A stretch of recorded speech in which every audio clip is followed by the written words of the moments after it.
Na ang Philippine National Police ng task force na siyang magsasagawa ng malalimang investigasyon sa kaso ito ng pagpaslang sa broadcaster sa Negros Province. Vic Sumintak sa balita.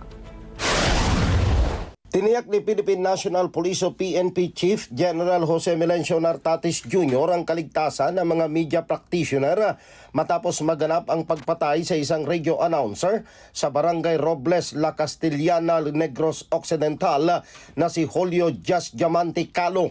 Sinabi ni PNP spokesperson Brigadier General Randolph Tuanyo na nakikipag-ugnayan na ang PNP sa Presidential Task Force on Media Security at bumuo na ang PNP Regional Office sa Negros Island ng task force para mapabilis ang investigasyon at paglutas sa kaso ng pagpatay sa broadcaster na si Calo.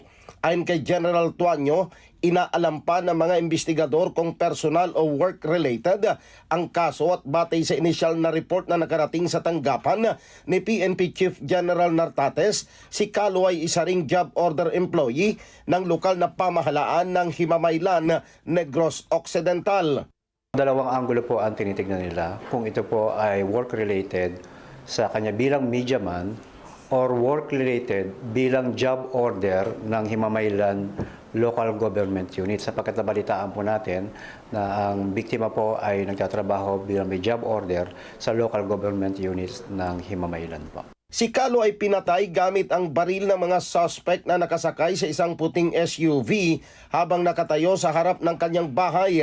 Kaugnay nito, maring kinundina ni Presidential Task Force on Media Security Executive Director Jose Torres Jr. ang pagpatay kay Calo. Ayon kay Torres, ang kaso ni Calo ay maituturing na banta sa kaligtasan ng mga mamamahayag sa bansa. Nangako si Torres na mabibigyan ng hustisya ang kaso ng pagpatay kay Calo. Vic Sumintak para sa mata ng Agila, matatag, matapang, matapat.